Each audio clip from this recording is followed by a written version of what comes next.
knots, runway 18, cleared for takeoff. Lufthansa 796, cleared for takeoff, runway 18. Lufthansa 500, identify contact 9136. Go. El 747 acelera rápidamente hasta alcanzar la velocidad de un Fórmula 1. Rotate.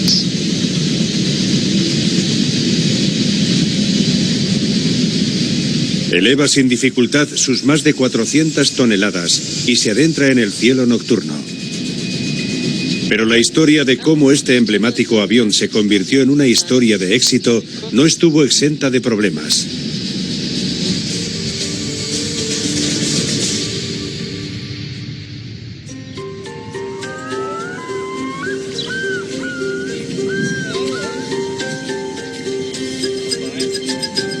La historia del 747 empezó en una tranquila excursión de pesca en Alaska, con dos gigantes de la industria aeronáutica. Juan Tripp, el poderoso y afable propietario de Pan Am, le explicó a Bill Allen, el pragmático jefe de Boeing, su visión de un superavión. Tripp quería un avión 2,5 veces más grande que cualquiera que hubiera volado hasta entonces. Eran los albores de los viajes comerciales a reacción. Juan Tripp, de Pan American Airways, vio la oportunidad de construir un avión más grande para aprovecharse del crecimiento de los vuelos comerciales. Un avión con más de 400 plazas capaz de transportar más pasajeros y generar más ingresos. Los dos hombres estaban próximos a la jubilación y querían irse dando la campanada. Caballeros. Tripp firmó la compra de 25 de aquellos superaviones, los futuros 747, el mayor pedido de aviones comerciales de la historia. Un acuerdo que ascendía a la astronómica cantidad de $3.700 millones de hoy. Y Bill Allen accedió a entregárselos en solo 28 meses, lo cual suponía un reto casi imposible para los ingenieros de Boeing. Todo era tecnología nueva. Hay que recordar que este avión iba a ser el doble de grande que cualquier avión comercial existente. Así que las limitaciones de tiempo que se impusieron a sí mismos fueron increíblemente ajustadas. Nadie sabía el aspecto que debía tener el nuevo avión, por lo que la primera fase consistió en la elaboración de los diseños preliminares. El director de la nueva división 747 era un joven ingeniero, Joe Sutter. Era su primer gran proyecto. Me asignaron 20 personas para realizar los estudios preliminares y nos dejaron solos. Solo sabíamos que tenía que ser grande. Querían que el avión tuviera mucha autonomía de vuelo y que alcanzara la mayor velocidad posible. Joe Sutter, que ahora es un nonagenario, ha vuelto al prototipo original del 747. En aquel tiempo era un ingeniero con poca experiencia y a veces sintió la recepción hostil de otros ingenieros más veteranos. Tuve que dejar claro que yo era el jefe y les dije muy educadamente que si no querían obedecer mis órdenes había unas vacantes muy apetecibles en Bangladesh y que yo me encargaría de mandarles allí.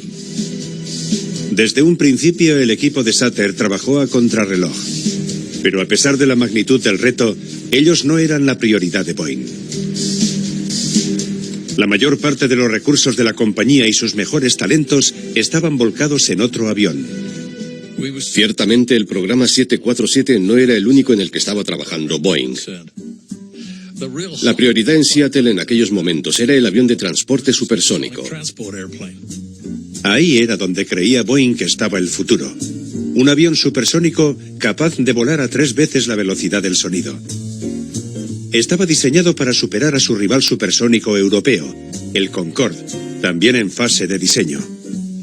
Y cuando el Boeing 2707 entrara en servicio, el 747 sería relegado a cumplir funciones de avión de carga.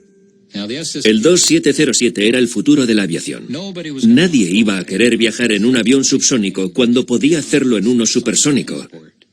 Volar a 2,5 veces la velocidad del sonido y llegar a su destino en mucho menos tiempo. El 747 fue una especie de ocurrencia. No esperaban fabricar más de 50 y pensaban que la mayoría serían de carga. Iba a ser una suerte de solución temporal hasta que empezara a volar el nuevo avión. Obviamente el 747 nunca fue una prioridad para ellos. El equipo de Sutter quedó relegado en un antiguo edificio y recortaron su presupuesto. Creo que los ingenieros que estaban trabajando en el avión supersónico se sentían un poco superiores al resto de los ingenieros de la empresa.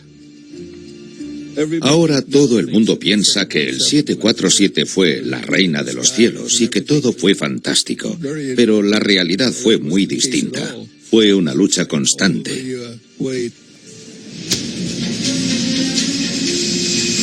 El 747 es el avión de pasajeros más reconocible del mundo. Cuando volamos, la mayoría de nosotros no sabemos en qué avión estamos. Mucha gente ignora en qué tipo de avión ha subido. Pero cuando vuelas en un 747, sabes que estás volando en un 747 debido a su famosa joroba. Aunque su forma pudo haber sido muy distinta a la que conocemos hoy. El jefe de Pan Am, Juan Tripp, ordenó diseñar un avión con dos cubiertas estrechas, una encima de la otra. Su primera idea fue basarse en un avión 707 convencional, tomar dos de aquellos fuselajes de un solo pasillo y unirlos. Ese es el avión que tenemos aquí. Y por lo que me ha contado Joe, parece que esa idea no les gustó mucho. Juan Tripp era un hombre de la Marina. Quería un avión con ventanillas redondas, como ojos de buey. A Sutter, aquel diseño le recordaba a un pavo. Nos sentamos y examinamos los requisitos de un avión así y decidimos que aquella doble cubierta presentaba tantos problemas que tenía que haber otra solución. A Sutter le preocupaba que en una emergencia los pasajeros no pudieran saltar desde una cubierta superior situada a 8 metros del suelo. Entonces su equipo tuvo un momento eureka. A mi equipo se le ocurrió una idea. ¿Por qué no diseñar un avión de una sola cubierta ancha? En vez de poner dos cubiertas, una encima de otra, el equipo de Sutter puso una cubierta junto a la otra. Así fue como se creó el primer avión de fuselaje ancho de la historia. Pero había un problema en la versión de carga. Abrir el morro no era la mejor solución para cargar el avión. ¿Dónde iría la cabina del piloto? Entonces, en un golpe de genio, Sutter decidió que la cabina iría encima. Ese fue el nacimiento de la famosa joroba. Tomar una decisión que se sale de lo habitual exige mucha fe en tu capacidad. Hoy nos parece normal, pero hace 40 años no lo era. Nos costó mucho convencer a nuestros propios directivos de que era la solución adecuada.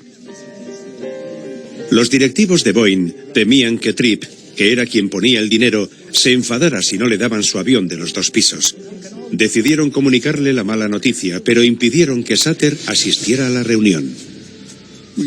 Tuvimos una presentación en Nueva York, pero yo no fui porque los directivos de Boeing pensaron que yo me mostraría demasiado insistente y que quizá podría irritar a Juan Tripp.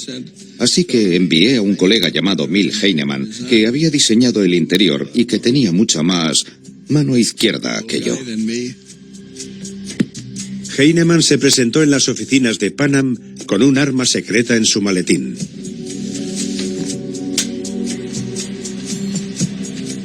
Tenía que convencer a Tripp de que sus pasajeros no irían demasiado apretados en una sola cubierta. Solo tenía una oportunidad, y era el momento de mostrar su arma secreta. ¿Puede ayudarme, por favor? Heinemann usó una cuerda de tender la ropa de 6 metros para mostrarles lo ancho que iba a ser el 747. Fue una actuación memorable. Nadie había imaginado una catedral semejante en el aire. Era casi el doble de ancho que cualquier avión de pasajeros construido hasta entonces. Juan Tripp no quedó convencido al instante, pero su gente quedó impresionada. De pronto, aquello había abierto todo tipo de posibilidades. Fue un momento de descubrimiento. Finalmente, Tripp aprobó la idea cuando vio una maqueta del aspecto que tendría su avión. Sutter recibió el visto bueno para construir el primer avión de fuselaje ancho de la historia. Pero ahora tenían que convertir una maqueta de madera en una máquina voladora de verdad. La carrera había empezado. Evaluaron el avión en túneles de viento. Solo el primer vuelo podría decirles si estaría en condiciones de volar de verdad, pero estas pruebas eran cruciales. Las consecuencias de un error de diseño podrían ser desastrosas. El negocio de la aeronáutica es completamente distinto de cualquier otro. Estás comprometiendo 10.000 millones de dólares, por decir una cantidad. Vas a invertir mucho dinero, así que más te vale hacerlo bien. 75.000 dibujos detallaban cómo encajaba hasta la última pieza del prototipo. Creo que la primera vez que fuimos conscientes del tamaño del avión fue cuando pusimos un dibujo, un corte transversal del motor en la pared de la oficina. Y vimos que la pared no era lo bastante grande. Inside the 747 program becomes a reality. Sutter y su equipo no tardaron en quedarse sin espacio. Así que Boeing tuvo que tomar una medida drástica. Hoy en día, en la gigantesca planta Boeing de Everett, en el estado de Washington, siguen saliendo aviones 747 de la línea de producción. Este es el edificio más grande de la Tierra, con una superficie de 5 toneladas de aluminio. Pero no eran las piezas lo único que empezaba a acumularse. La cantidad de dinero que se estaba gastando en todos los aspectos de este programa era astronómica. Boeing tuvo que hacer frente a más gastos cuando 25 aerolíneas encargaron el nuevo avión, lo que significaba que había que empezar con la producción de los modelos. El 747 ya estaba costando más de 20 millones de libras al día, pero Boeing seguía sin tener ingresos. Las aerolíneas solo pagan cuando reciben el avión. Boeing sufrió una crisis de liquidez. Los bancos amenazaron con cortar la financiación. Boeing se apostó la compañía, invirtió millones de dólares en este proyecto. Corrieron un gran riesgo. Para ayudar a superar la crisis, Sutter fue convocado a una reunión de alto nivel. Mi jefe, que era una de esas personas que deciden que puedes hacer cualquier cosa con solo decir que vas a hacerla, le dijo a Bill Allen que yo podía prescindir de un montón de ingenieros. Su empleo estaba en peligro a menos que prescindiera de 1.000 técnicos, casi la cuarta parte de su plantilla. Allí estaba yo, delante de Bill Allen y de todos los directivos, diciéndoles, un momento, esto es la vida real, no podemos prescindir de ningún ingeniero. Sutter se negó a reconsiderar su postura. Pensé que aquel era mi último día en Boeing. Pero ganó el duelo. Boeing no tenía otra opción que continuar con el proyecto. Si hubiéramos despedido a 1.000 técnicos, el programa se habría colapsado. ¿Y entonces qué haces? ¿Bajar la persiana y declararte en quiebra? Boeing no podía abandonar el proyecto antes de que el 747 estuviera listo. Y la fecha de la presentación del avión estaba cada vez más cerca.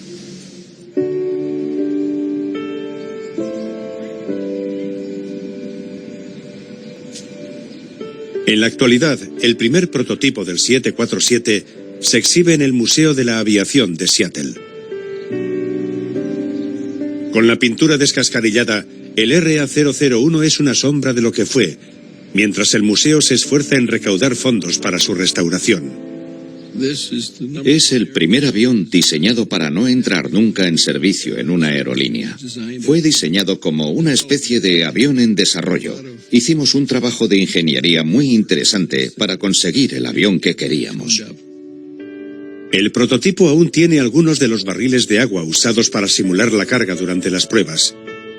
Y conserva el equipamiento que podía medir la respuesta del armazón y los motores bajo el estrés del vuelo.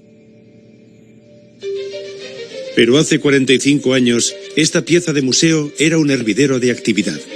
Sutter y su equipo se apresuraban en tener listo el prototipo para exponerlo ante la prensa mundial. La prensa estaba desconcertada. Por una parte se iba a presentar un nuevo avión, algo que no ocurría desde hacía tiempo, pero había más piezas en el suelo que en el propio avión. Estábamos diseñando y probando el avión y no acabamos de montarlo hasta 2 días antes de presentarlo.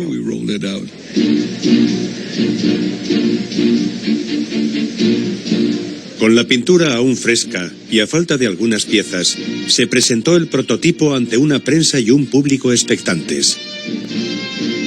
Para Bill Allen fue un alivio tener algo que enseñar a la Pan Am y a los nerviosos banqueros.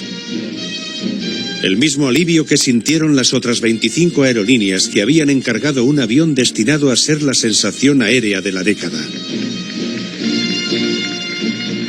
El día de la presentación fue muy excitante. En lo que a mí respecta fue pura adrenalina. Había cámaras de televisión y todos estábamos invitados a quedarnos allí a contemplar cómo aquella cosa magnífica salía del hangar. Creo que todos estábamos emocionados. No creo que hubiera alguien que no lo estuviera, que no se sintiera orgulloso de aquel día. Había 26 azafatas preparadas para la inauguración, que no salió según lo previsto. Don't break it yet. The cadence is going to be 1, 2, 3. Got it? Okay, wait. All right, we'll do it again. 1, 2, 3. Pero había algo que Boeing no parecía dispuesto a revelar. El avión no podía volar. Los motores eran puramente decorativos. La presentación fue impactante. Era un avión gargantúa que prometía ser capaz de llevar muy lejos a mucha gente. Un avión que prometía cambiar el futuro de la aviación. Y la pregunta era, ¿iba a hacerse realidad esa promesa, sí o no? Aunque disfrutamos de aquel día, creo que nos dimos cuenta de que había que ponerse a trabajar en cuanto se tranquilizara todo el revuelo que se había montado. Sutter y su equipo disponían de solo 54 días antes del primer vuelo programado para el prototipo. Pero los motores les estaban ocasionando muchos problemas. Ningún motor comercial de los conocidos hasta entonces tenía la potencia suficiente como para levantar ni siquiera la mitad del peso de un 747. Pero la casa Pratt & Whitney había desarrollado un nuevo motor, aún sin probar que sí podía. El JT9D era un motor turbofán de alto índice de derivación, un concepto totalmente nuevo. Prometía un control eficiente del combustible, era poco ruidoso y tenía una propulsión fenomenal. Es en esencia un motor a reacción que lleva un gran ventilador en la parte delantera. Pratt & Whitney prometió que el 747 sería más silencioso que los aviones a reacción que tenían la mitad de su tamaño, siendo al mismo tiempo 2,5 veces más potente. Todo dependía del éxito del motor, pero por cómo estaban yendo las pruebas, parecía que habían prometido demasiado. Para empezar, ves que todo el avión se pone a temblar. Al mismo tiempo se oye muy alto un bang.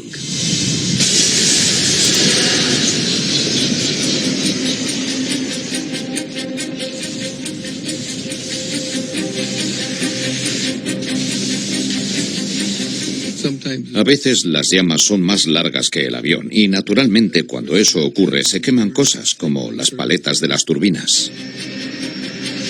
Nadie sabía dónde estaba el error. Durante el desarrollo del 747 se desecharon un total de 60 motores carísimos.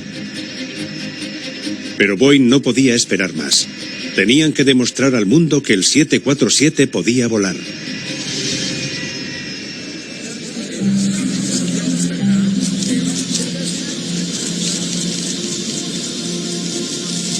Con 2 meses de retraso, el piloto de pruebas Jack Waddell y su tripulación subieron al prototipo. Aquel iba a ser el primer vuelo del 747. El copiloto de Waddell era Brian Weigel. Fue un día increíble. Hay que recordar que estábamos sometidos a una enorme presión por parte de todo el mundo. Aquel avión había llamado la atención de la industria aeronáutica de todo el planeta y había muchísima gente observándonos. A Bill Allen le gustaba asumir riesgos. La supervivencia de Boeing dependía de aquel avión. Había un enorme nerviosismo. Había mucha gente que decía que no iba a volar, así que había mucha presión para que aquello saliera bien. Deliberadamente, Jack Waddell y su tripulación iban vestidos con ropa de civil cuando entraron en la cabina de vuelo.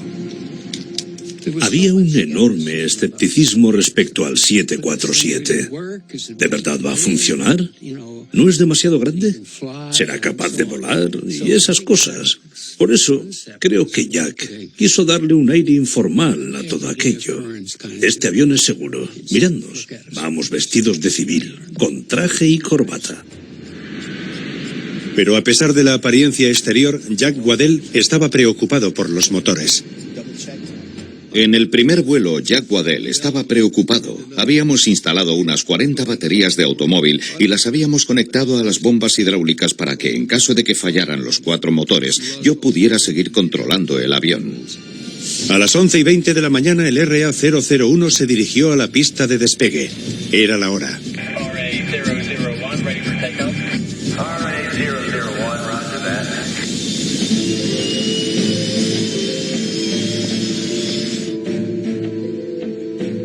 Las luces se pusieron verdes, así que nos dirigimos hacia la pista y naturalmente comprobamos todos los motores. El avión iba vacío, a excepción de los 2 pilotos y el ingeniero de vuelo. Era demasiado peligroso arriesgar más vidas. En aquel periodo de la historia, no existían simuladores que te preparasen para el vuelo del avión. Nadie sabía a ciencia cierta cómo se iba a comportar el 747. Era el momento de la verdad.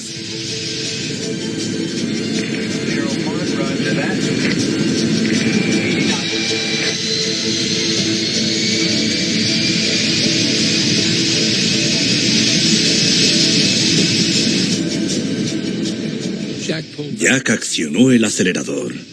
El morro se levantó. Las ruedas se despegaron del suelo.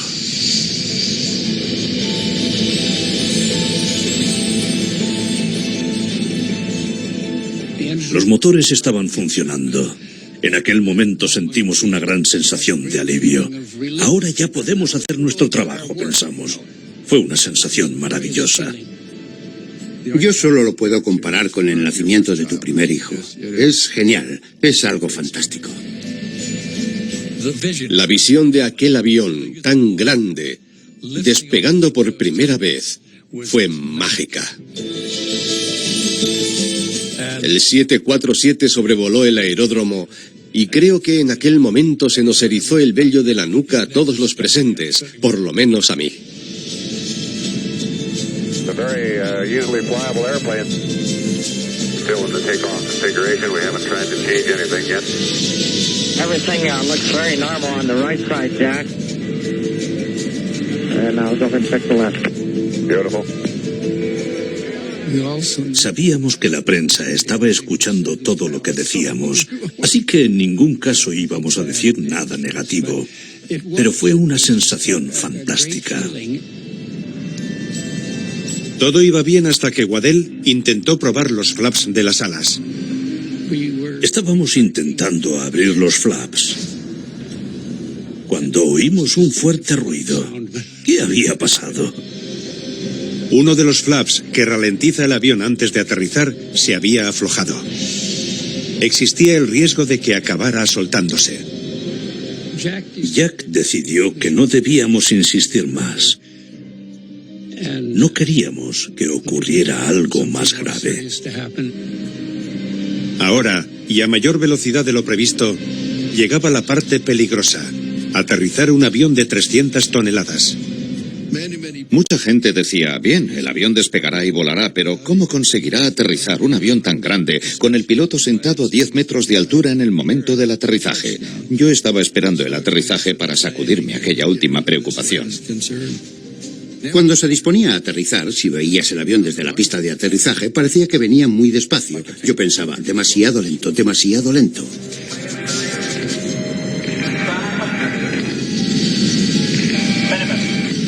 Jack realizó una aproximación muy buena y parecía bastante confiado. Naturalmente, yo estaba allí sentado tranquilo, mientras Jack realizaba un buen aterrizaje delante de toda aquella gente.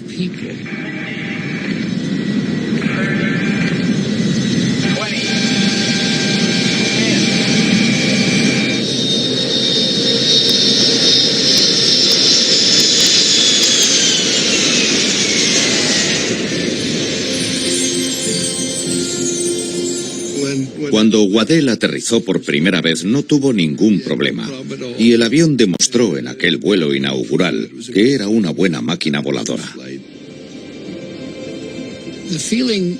Cuando el avión detuvo su marcha sobre la pista, sentimos la satisfacción del deber cumplido. Ver allí a toda aquella gente que estaba esperando y el hecho de que todo hubiera salido bien hizo que me sintiera embargado por una sensación de satisfacción enorme.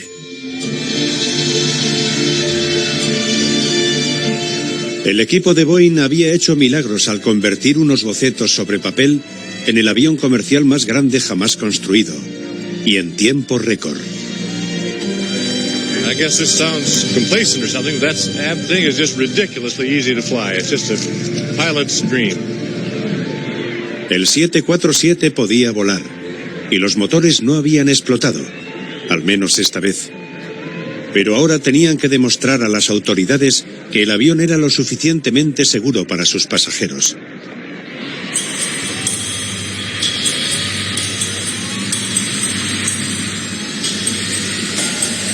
A pesar del mal tiempo, las pruebas empezaron. Solo tenían 11 meses por delante. Pusieron el avión a la máxima velocidad antes del despegue y accionaron los frenos. Las ruedas prendieron fuego, pero la tripulación tuvo que esperar 5 minutos antes de que las llamas fueran sofocadas.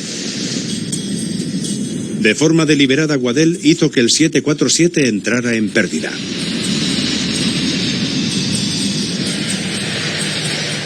Y arrastró la cola del avión por la pista para simular un despegue demasiado inclinado. Por encima de todo, las autoridades querían saber si el avión podía evacuarse en 90 segundos. El 747 iba a transportar más pasajeros que ningún otro avión. En un solo accidente podían morir más de 400 personas. Pero el 747 superó con éxito todas las pruebas. Sobre todo porque Sutter había instalado unos sistemas de seguridad sin precedentes. 3 sistemas de emergencia que mantendrían volando el avión, aunque solo funcionara uno. Fue lo que más le preocupó durante el diseño del 747, lo que le hacía perder el sueño por las noches. ¿Qué hubiera pasado si se hubiese estrellado en su primer vuelo? Habría sido el fin de la compañía Boeing. Creo que establecimos un nuevo estándar en el diseño de aviones y con el tiempo la mayoría de los fabricantes ha seguido esa tendencia. Puede que no tan bien como el 747, pero está claro que los aviones conceden cada vez más importancia a la seguridad. Pero no pasó mucho tiempo antes de que las pruebas chocaran con lo que todos los diseñadores de aviones consideran su peor pesadilla: el flameo. Increasing speed to Mach 0.7. A determinadas velocidades, como lo demuestran las pruebas en los túneles de viento, el flameo causa vibraciones violentas que pueden llegar a destruir un avión. Pan Am y otros querían diseñar un avión que pudiera volar lo más rápido posible, así que tuvimos que hacer más finas las alas e inclinarlas, y eso puede causar una inestabilidad llamada flameo. Si controlas el flameo no hay problema, pero si no lo controlas puedes perder un ala. Las alas del 747 fueron un milagro de la ingeniería, basado en los diseños de alas en flecha de los aviones nazis de la Segunda Guerra Mundial.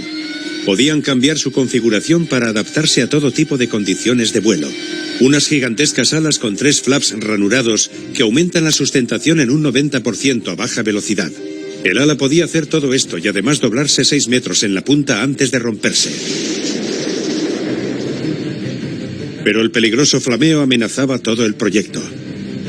Jack Waddell llevó deliberadamente el avión hasta la zona de peligro. Para explorar la zona de flameo, que normalmente llega con una determinada velocidad del aire y altitud, tienes que aproximarte a ella con mucho cuidado, acelerando muy poco a poco. Mach 0.8.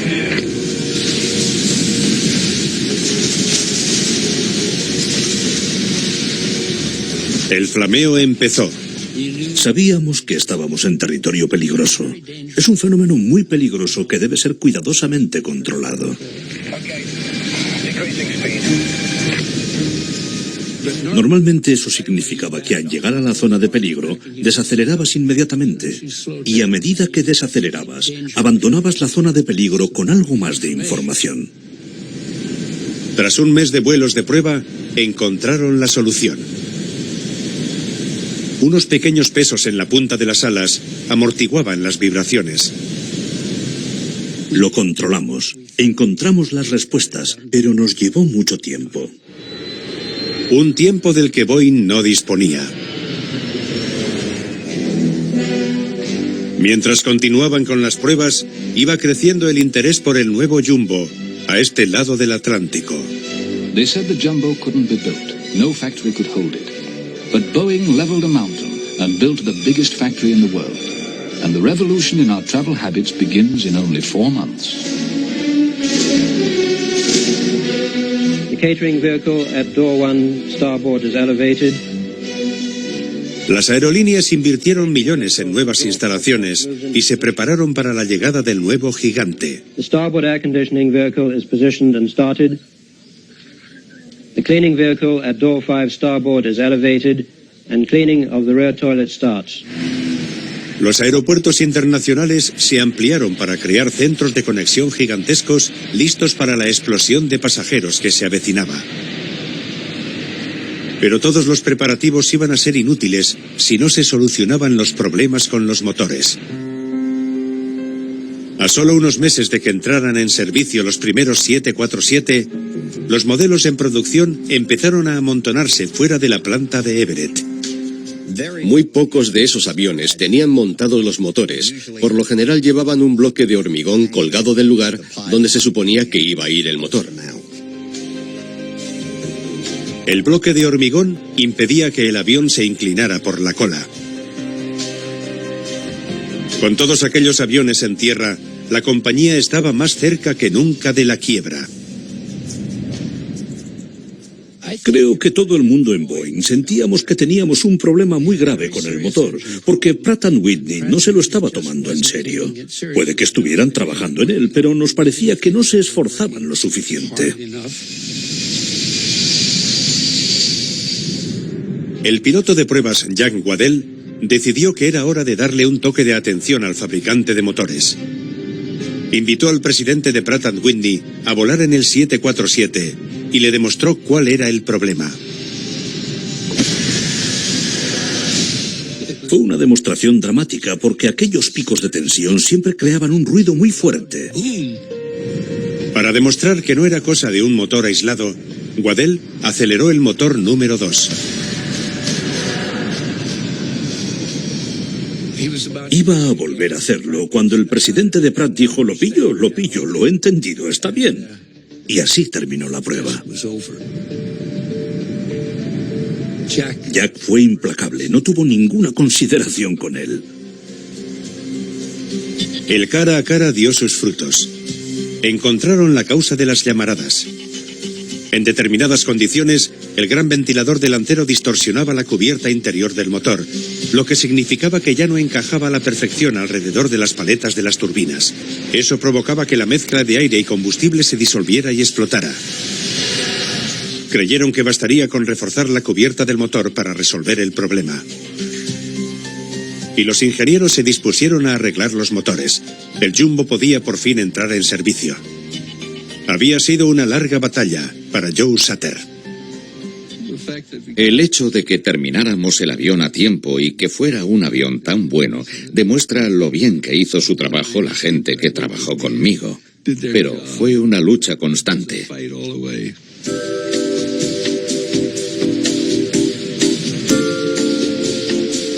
A las 7 de la tarde, los primeros pasajeros de pago ocuparon sus asientos para el vuelo inaugural entre el aeropuerto JFK de Nueva York y el aeropuerto londinense de Heathrow. Fue todo un acontecimiento, como se puede imaginar, al que asistieron muchos famosos. El avión rodó por la pista y de pronto vimos una luz giratoria de advertencia dirigiéndose hacia la terminal. Se anunció que había problemas con un motor. Los pasajeros volvieron a ser conducidos a la terminal. Prefiero estar aquí que en el avión. ¿Han sentido miedo? No, nos han dicho que algo se estaba quemando y nos hemos bajado. Algo se estaba quemando. Era un motor. Vimos metal fundido en el tubo de escape del motor, lo que significaba que había que sustituirlo. No había tiempo. Pan Am cambió el avión, esperando que nadie se diera cuenta. Recuerdo que reescribimos el nombre del segundo avión y le pusimos el nombre del primero. El 747 despegó finalmente con un retraso de 6 horas, mientras en Londres todo el mundo estaba esperando. I think the man who wrote this on the top of a press handout from Boeing will have a very, very red face indeed this morning. He's right, we haven't. No había sido el lanzamiento esperado por Pan Am ni Boeing. Pero cuando los cansados pasajeros aterrizaron finalmente en Londres, el 747 fue recibido por una multitud entusiasta. Nadie había visto un avión de aquel tamaño.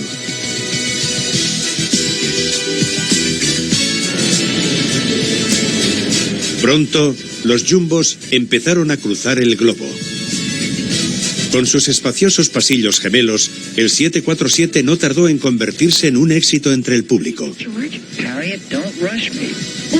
Los anuncios de televisión cantaban sus méritos.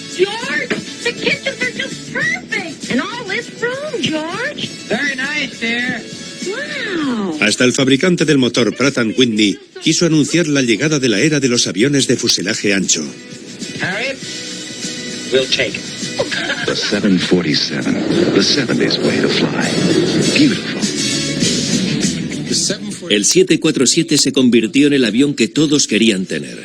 En el avión que debía estar en todas las flotas, el buque insignia de cualquier aerolínea. No eras una aerolínea de prestigio si no tenías un 747.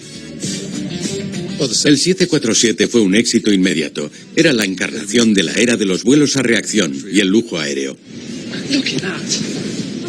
Por primera vez en la historia, la gente podía viajar de forma barata y rápida de un continente a otro. The world has shrunk, they say. It's true. In the sense that air travel has brought places closer in time, the world is smaller. En los primeros 6 meses, el 747 había transportado la gallina de los huevos de oro. Oh, I think they're marvelous, wonderful machines. They're more like a... La compañía responsable del diseño del nuevo interior y de los primeros compartimentos superiores del mundo fue Walter Dorwin Tig. El Jumbo estaba transformando la industria aeronáutica. Cada 747 necesitaba una tripulación de cabina de 16 personas, por lo que las aerolíneas contrataron a más personas. La azafata de Pan Am, Emilia de Geer, empezó a trabajar en los 747 desde su primer día en la compañía. Pan Am era la aerolínea icónica. Yo no hubiera volado con ninguna otra aerolínea. Eran muy estrictos con el peso. No nos obligaban a llevar faja, pero teníamos que estar delgadas. Emilia no tardó en enamorarse del avión, pero no de cualquier 747, sino de uno de los primeros que compró Pan Am, el Clipper America, matrícula N747PA. Fue amor a primera vista. Era una visión asombrosa. Fue una relación que iba a durar 40 años, pero que empezó mal, con el primer accidente serio de un Jumbo.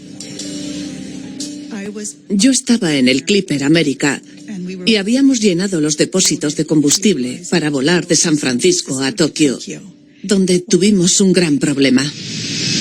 El piloto calculó mal la velocidad de despegue y se chocó contra las luces de la pista. Nos llevamos una viga que penetró en la cabina tras atravesar la panza del avión y se llevó por delante una fila de 4 asientos. Milagrosamente, esos 4 asientos no estaban ocupados. De lo contrario, hubiéramos tenido kebabs humanos. Pero hubo una persona que no tuvo tanta suerte. Estaba sentada en el lugar por donde entró la viga y le amputó el pie. El accidente había cortado 3 de los 4 sistemas hidráulicos y había dañado el tren de aterrizaje. La situación era crítica. No había otra alternativa que intentar un aterrizaje. Iniciamos el descenso. Fue un aterrizaje muy ruidoso.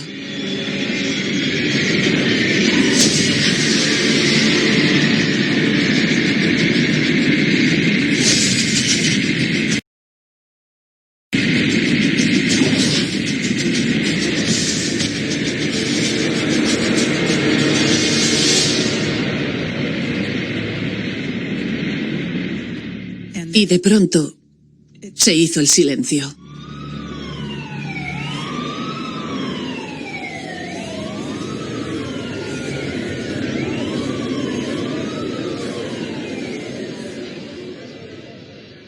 Fue un milagro. Pudo haber sido un accidente trágico, pero en mi opinión, el 747 nos salvó la vida. Por increíble que parezca, el 747 de Emilia fue reparado y volvió a volar. Mi historia de amor continuó y disfruté volando en él de vez en cuando. De pronto, el avión desapareció.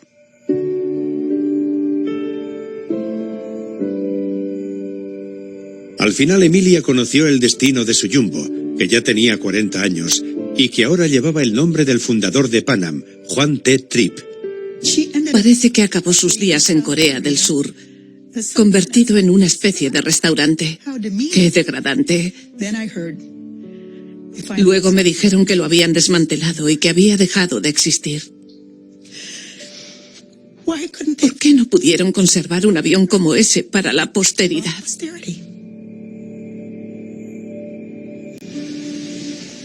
La revolución Jumbo estaba en pleno auge, pero Boeing no se había recuperado financieramente de la enorme inversión realizada. Y estaba a punto de recibir otro golpe. Creo que todos estaban preocupados. Nadie daba por hecho que fuera a conservar el empleo a la mañana siguiente. Se palpaba en el ambiente. En mayo de 1971 se desechó el proyecto que se suponía que iba a dejar obsoleto al 747. Criticando el ruido y la contaminación, los ecologistas persuadieron al Congreso para que recortara los fondos destinados al ambicioso avión supersónico. Boeing despidió a casi 2/3 de su plantilla. Se perdieron 60.000 empleos. Alguien que afortunadamente tenía sentido del humor puso un gran cartel a la salida del aeropuerto que decía que la última persona en abandonar Seattle apague la luz, por favor. Pero aquello no era divertido, fue un golpe de humor agridulce. El cierre estuvo cerca, pero como llegaron más pedidos, el avión que supuestamente se iba a quedar obsoleto salvó a Boeing. British Airways regret to announce a delay to departure of this flight due to late serviceability of the aircraft. No tardó en convertirse en parte de nuestra vida cotidiana. Yeah, I live at Reading. Actually, it's not too bad, but the old M4 was a bit crowded this morning, I can tell you that.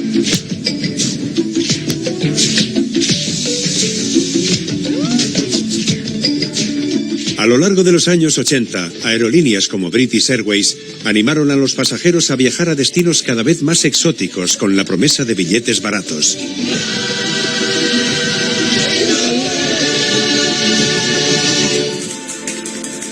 A principios de los 90, el número de pasajeros que había transportado los Jumbo ya no se contaba por millones, sino por miles de millones. El 747 había empequeñecido el mundo de una forma que nadie podía haber imaginado. Pero este hijo de los años 70 necesitaba un lavado de cara. Boeing remodeló por completo el Jumbo con el nuevo 747-400. Los sistemas computerizados avanzados eliminaron al ingeniero de vuelo. Los dispositivos de punta alar suavizaron las turbulencias en los extremos de las alas, ahorrando combustible. Con unos depósitos extras, ahora el 747 podía recorrer una tercera parte de la circunferencia del planeta sin escalas. Las mejoras convirtieron al Jumbo en el avión favorito de las tripulaciones, entre ellos el célebre actor y piloto John Travolta.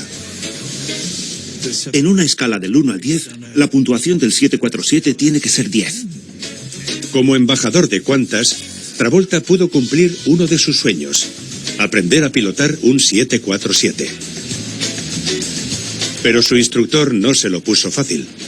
Me complicó las cosas. Apagó 2 motores, tuve problemas hidráulicos, tuve problemas eléctricos. Tuve creo que 5 averías graves. También me fallaron los indicadores. Me pasó de todo. Travolta aterrizó sano y salvo. Y la experiencia no empañó su amor por el 747. Al contrario. Estás a los mandos de un avión con mucho pedigrí. Algo de lo que eres consciente cuando lo pilotas. Sabes que tienes un avión debajo de ti. Es algo sólido. Es majestuoso. Hay un dicho: si no es Boeing, no voy. Qantas le ofreció a Travolta su propio 747, que el actor tuvo que rechazar a regañadientes. Me encantaba. Me sentí muy impresionado cuando me lo ofrecieron. Pero yo no soy un jeque. No tengo suficiente dinero para mantener un avión como ese. A un precio que supera los $500 millones, puede que un 747 personal sea demasiado caro para John Travolta. Pero sí hay multimillonarios que pueden permitirse su propio palacio volador Jumbo. Greenpoint Technologies ofrece el Aerolift, que te lleva directamente de tu coche al avión y te ofrece 8 suites privadas en la cubierta superior. Hasta la fecha se han vendido 12 de estos aviones personalizados. Los nombres de quienes pueden permitirse los más de $500 millones que cuesta este avión son estrictamente confidenciales. Gracias a su fuselaje ancho y su enorme capacidad, el 747 ha demostrado tener una gran capacidad de adaptación. Durante casi 35 años, los Jumbos llevaron a cuestas a los transbordadores espaciales, transportándolos al Centro Espacial Kennedy. El Evergreen Tanker es el extintor de incendios más grande del mundo. Este Jumbo puede soltar 75.000 litros de agente extintor de incendios sobre una franja de tierra de 6 kilómetros de longitud. Y este 747 llevó a bordo el observatorio espacial aerotransportado más grande del mundo, el SOFIA de la NASA. A 13.500 metros de altitud, la fina atmósfera ofrece vistas del universo que los telescopios terrestres no pueden captar. Los Jumbos también han sido adaptados para convertirse en aviones de guerra. Este es el experimental láser aerotransportado YAL-1, diseñado para neutralizar misiles enemigos a una distancia de varios cientos de kilómetros. Pero hay un 747 que es el avión más reconocible del mundo. El Air Force One. Cuando transporta al presidente, vaya al lugar del mundo al que vaya, este avión es un símbolo visible de los Estados Unidos. Demuestra lo que los estadounidenses podemos hacer. Su interior es una combinación de sistemas secretos de comunicación, despachos y suites para el presidente y sus colaboradores. Puede llevar a los periodistas que cubren la información presidencial e incluso cuenta con un hospital totalmente equipado. Todos los militares que hemos pilotado el 747 nos hemos enamorado de ese avión. Es la máquina perfecta. No es solo una Casa Blanca voladora, es también un avión militar. No podemos hablar de los sistemas defensivos del avión, pero cuenta con otras modificaciones que permiten al presidente sobrevivir en un entorno nuclear. Una hora de vuelo del Air Force One cuesta casi $180.000. Y el avión está al cuidado de un equipo de 100 personas. Había que sacarle brillo a mano cada vez que volvía de una misión, porque siempre tenía que estar perfecto. Tú representas a los Estados Unidos de América, pero también al Boeing 747. Era un avión inmaculado.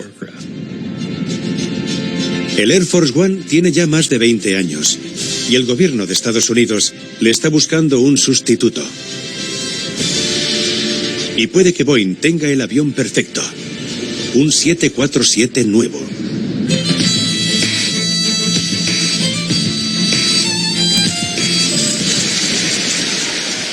En febrero de 2011, Boeing presentó el 747-8 Intercontinental. En la presentación de esta última encarnación estuvo el padre del 747, Joe Sutter. El 747-8 demuestra que la arquitectura básica del avión inicial era correcta porque se parece al avión original. Aunque lo que me disgusta un poco es que hablé con los pilotos y solían decirme que el 747-400 era su avión favorito y ahora dicen que el 747-8 es su avión favorito.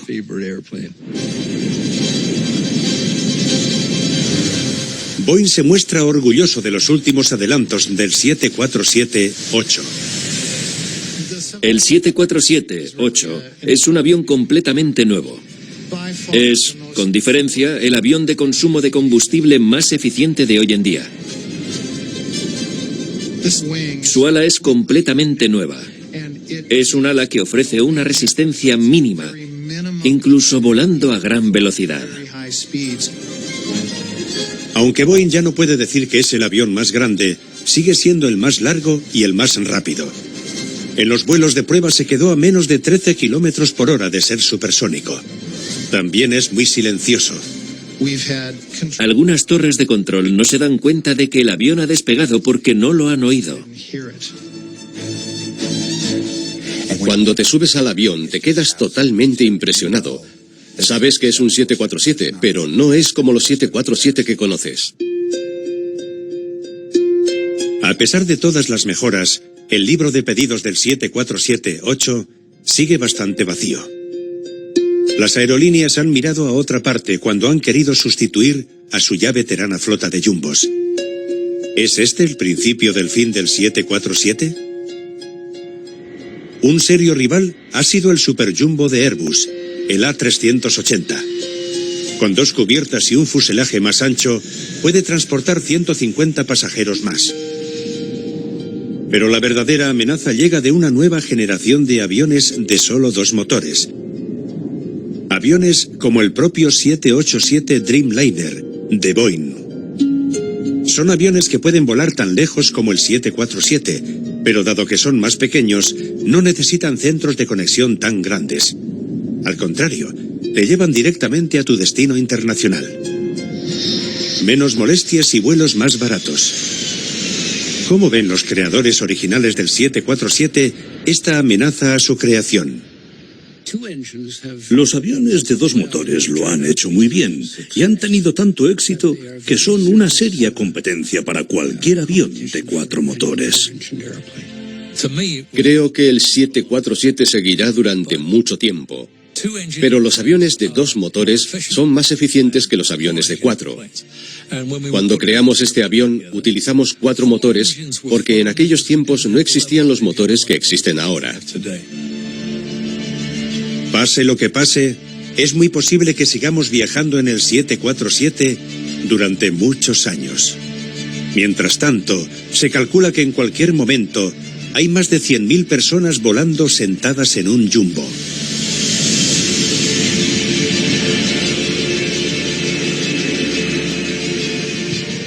Creo que seguirán volando durante mucho tiempo.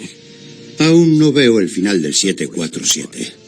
No creo que el 747 desaparezca porque hay muchos y se ha invertido mucho dinero en su futuro. Por eso creo que seguirán con nosotros posiblemente durante toda mi vida. Puede que quede fuera de servicio dentro de unos 50 años, quién sabe. Creo que cuando llegue el momento y dejen de volar, todos los echaremos mucho de menos. El 747 se construyó en apenas 28 meses y con todo en contra. Sus ingenieros se enorgullecen de que su creación será vista con admiración en el futuro. Yo siempre he sentido que el 747 era mi avión. Forma parte de mí igual que yo formo parte de él. Me siento orgulloso porque sé que hicimos un gran trabajo. Diseñamos un avión seguro que a los pilotos les encanta pilotar y en el que a las señoras mayores les encanta volar. Así que ha resultado un éxito.